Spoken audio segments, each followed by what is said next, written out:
guys, radiator ni guys ang overload guys, grabe guys stuck up. So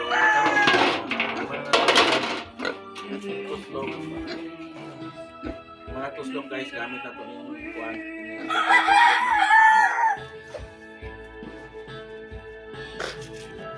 Ini siya kanina puno pa ni siya. Mo ni kalidad sa kawawa.